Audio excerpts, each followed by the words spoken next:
அர்ச்சனன் கைலங்கிக்கு சென்று கடுமையான தவம் புரிந்து பரமனிடம் பாசு பதாஸ்திரம் பெற்றதை எண்ணி பெருமை பெற்றுக் கொண்டிருந்தேன்.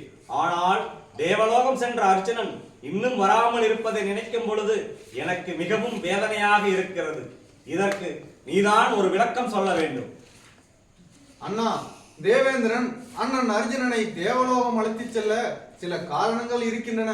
தேவலோக அரக்கர்கள் நிவாத கௌசர்களால் தேவேந்திரனுக்கு நீண்ட காலமாக தொல்லை கொடுத்து வருவதாக ஒரு கேள்வி. அந்த தொல்லையை அண்ணன் அர்ஜுனனை வைத்து நீக்கிக் கொள்ளவே அவரை அழைத்துச் சென்றிருப்பார். இதனால் தான் தாமதம் என்று எண்ணுகிறேன். ஐயோ, அந்த அரக்கர்களால் அர்ஜுனனுக்கு ஏதாவது ஆபத்து நேர்ந்திருந்தால்? அண்ணா, ஆபத்து என்ற சொல்லுக்கு அர்ஜுனன் அண்ணாவின் அகராதியில் இல்லை.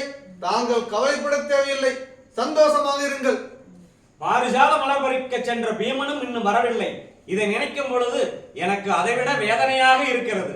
அண்ணா, பாரிசாத மலர் இப்பூமியில் இல்லை, குபேர தேசத்தில் உள்ளது. அதை தேடி அங்கு சென்றிருப்பார்.